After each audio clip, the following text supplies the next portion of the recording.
On se retrouve pour le deuxième épisode de cette série sur le lore d'Altered, et on va reprendre là où on s'était arrêté, sur les Eidolons. Pendant la Grande Errance, on a donc pu voir que certains nomades spécialistes de l'altération, des altérateurs, ont réussi à matérialiser des êtres nommés Eidolons. Les Eidolons sont des genres de copies d'un personnage, même s'il existe un vrai lien entre l'Eidolon et son personnage source.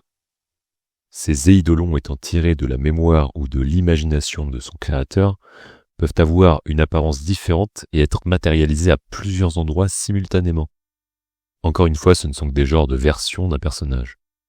La source de ces Eidolons peut être un souvenir, comme Ada Lovelace ou Jeanne d'Arc, mais peut aussi provenir de l'histoire de l'altérateur lui-même, comme sa fille ou son défunt professeur, et ils peuvent également venir de mythes, comme Achille ou le Léprechaun. Dans ce dernier cas, on parle alors d'un onéros. Les onéroi sont des entités tellement ancrées dans de nombreuses mémoires et relatées au fil des siècles qu'elles se sont ancrées de façon très marquée dans l'Empyrée. Ils ont une conscience propre et évoluent de la même manière que les vivants au sein de l'Empyrée. Là où avant, ils étaient regroupés en panthéons, en fonction de leurs sphères respectives ou de leur zone géographique, avec la civilisation humaine, ils sont amenés à interagir entre eux, au-delà de leurs sphères respectives. Par exemple, Alice peut être plus proche du Minotaure que du Chapelier. Ça crée vraiment un système de géopolitique complexe au sein de l'Empyrée qu'on connaît pour l'instant relativement peu dans le lore actuel. Mais la confluence n'a pas perturbé que le monde réel, parce que d'une part, avec cet affaiblissement du voile, l'Empyrée s'est violemment mélangé avec la réalité, et d'autre part, il restait peu d'humains pour se souvenir de leurs habitants, les onéroi. Donc les onéroi en ont également subi les conséquences, et leur royaume, leur pouvoir, leur existence même ont été amoindris voire supprimés avec la quasi-extinction de l'humanité. Le destin des onéroi est donc directement lié à celui des humains, puisque si toute la population humaine cesse de se souvenir d'un onéros, il cesse d'exister dans l'Empyrée. Et c'est pour cette raison que les onéroi vont, pendant cette période dangereuse qu'est la Grande Errance, rendre visite aux humains dans le but de les aider à comprendre ce nouvel environnement via le seul canal qu'ils ont avec eux au départ, les rêves. On dit, même si ça n'a pas l'air de faire consensus, que ce sont les onéroi qui ont appris aux humains les secrets de l'altération. Et ce qui est sûr, c'est qu'ils avaient tout intérêt à voir l'espèce humaine survivre et donc à leur prêter main forte pour leur propre survie.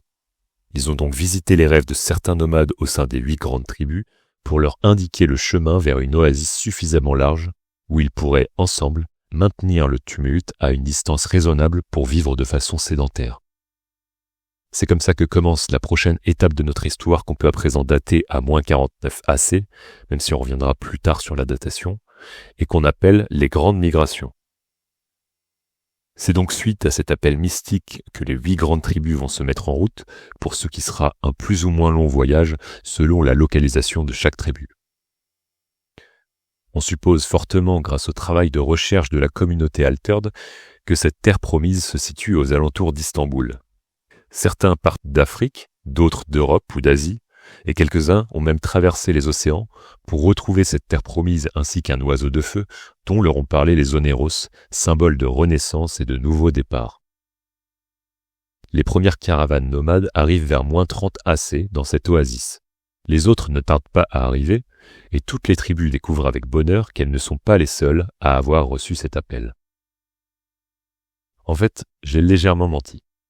Elles ne tardent pas à arriver sauf une, qui n'arrive jamais à bon port pour une raison inconnue. On lui donne donc le nom de tribu perdue. Elle attisera bien plus tard les fantasmes et les légendes. Beaucoup essayeront de la retrouver, notamment chez les Lyra, mais on ne sait toujours pas grand-chose à leur sujet à l'heure actuelle. Je précise que le monde d'Altered est actuellement en l'an 393 AC. Il y a quand même une légende notable à propos de cette tribu perdue. On dit qu'elle serait restée en arrière, protégée par des spadassins mythiques qu'on appelle les 7 épéistes, pour couvrir l'avancée des 7 autres tribus vers l'oasis de leur vision. En tout cas, aucune trace de cette tribu, et les 7 autres commencent à s'établir sur ce continent qu'on appelle Caer Eidos. On connaît le nom de 5 de ces 7 tribus. La tribu du Levant, celle du Couchant, celle des rives inférieures, celle de l'Indus, et la dernière c'est pour plus tard. Les ressources étaient assez rares sur la région de Caer Eidos. Les tribus ont donc dû, en -27 AC, s'établir dans une plus large zone sur un territoire nommé Caer Oorun pour y développer des cultures et des élevages et éviter ainsi la famine. Les tribus avaient toutes évolué pendant des années indépendamment des autres et avaient gardé un fonctionnement communautaire. Les disputes et les désaccords étaient donc de plus en plus fréquents. Elles commençaient toutes à tirer la couette de leur côté, prêtes à se battre les unes contre les autres pour prendre le pouvoir ou contrôler certaines ressources. C'est pendant ce climat tendu, en -17 AC, que l'une des 7 tribus décide de quitter l'oasis. On ne sait pas exactement pourquoi, certains disent que c'est pour reprendre leur vie de vagabonds, d'autres disent que c'est dû au conflit entre les tribus. Ce qui est sûr, c'est qu'elle quitte la péninsule en -17 AC et qu'on ne l'a plus jamais revue. On l'appelle depuis la tribu des exilés. Tout comme la tribu perdue, on ne sait pas beaucoup de choses sur la tribu exilée à l'heure actuelle, si ce n'est que les Lyra essayent aussi de retrouver leurs traces, et que certains Oneroi semblent avoir des informations sur elle, notamment Amalkalu, un puissant Oneros dont on reparlera. C'est pendant cette période de tension que le Conseil des tribus a été établi. Ce conseil avait pour but de réunir des personnalités importantes de chaque tribu pour envisager ensemble un avenir dans le pacifisme et l'entraide plutôt que dans l'affrontement.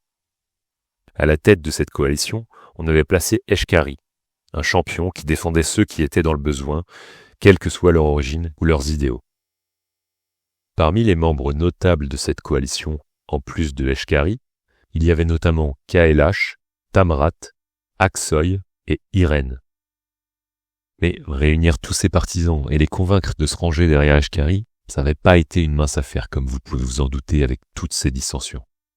Et celui que j'ai exprès omis de mentionner depuis le début, mais qui est le fondateur de cette coalition, qui a convaincu tous ces chefs de guerre et ses dirigeants, qui a œuvré dans l'ombre pour un avenir pacifiste, et pas en son propre nom mais en celui d'Eshkari, qui voyait comme une figure de justice et de bienveillance, et bien celui-là, c'est Rune. Mais on parlera de ce personnage très important dans un prochain épisode. Encore une fois, n'hésitez pas à laisser un commentaire si vous avez quelque chose à corriger ou à étayer, ou même si vous avez juste apprécié, ça fait toujours plaisir.